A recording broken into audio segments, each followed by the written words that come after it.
Today, new concerns around a certain tech billionaire who may find himself part of President-elect Donald Trump's administration. Elon Musk helped Trump flip Pennsylvania, but questions surround potential conflicts of interest he may have with the federal government.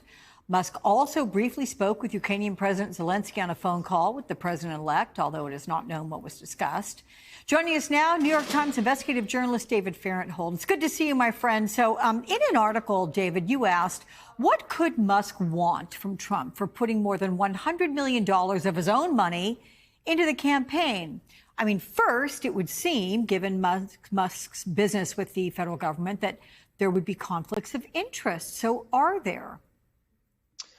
Well, certainly, Elon Musk wants a whole lot of things from the federal government. On one hand, he wants contracts. He already has a lot of contracts from NASA and the Defense Department to shoot up their satellites.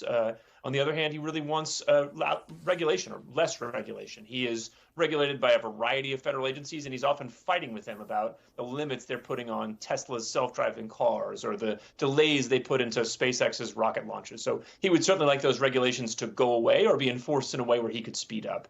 The question to me is what sort of role he will get in the Trump administration. Trump had talked about him having sort of a role as the head of government efficiency, which would give him some pretty direct sort of oversight over the agencies that oversee him. As it seems like now, he seems like sort of a presidential sidekick or a co-president. So he may not even need a formal role to exercise that kind of power.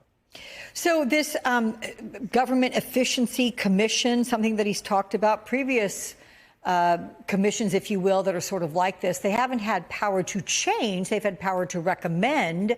But could Trump change that and give Elon Musk the power? I don't think we'll ever see Elon Musk with the same kind of power he had at Twitter or at Tesla, where he could just point at somebody and say, "Hey, you're fired," or "Your division's gone." The Constitution hasn't changed despite Trump's election. That means that if you're going to really cut a department, if you're going to cut spending, if you're going to cut a regulation, Elon Musk can't do it, and Trump can't do it, even as president. He's a very limited power to change those kinds of things. Congress has to do it.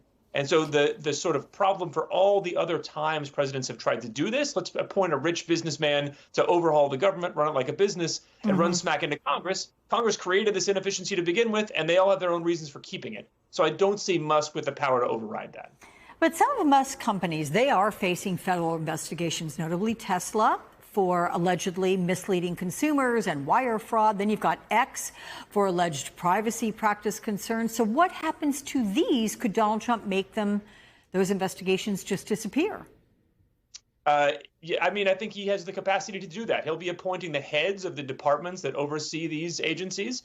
And it's not a guarantee but I don't think those people are going to be interested in investigations that are going to antagonize Elon Musk.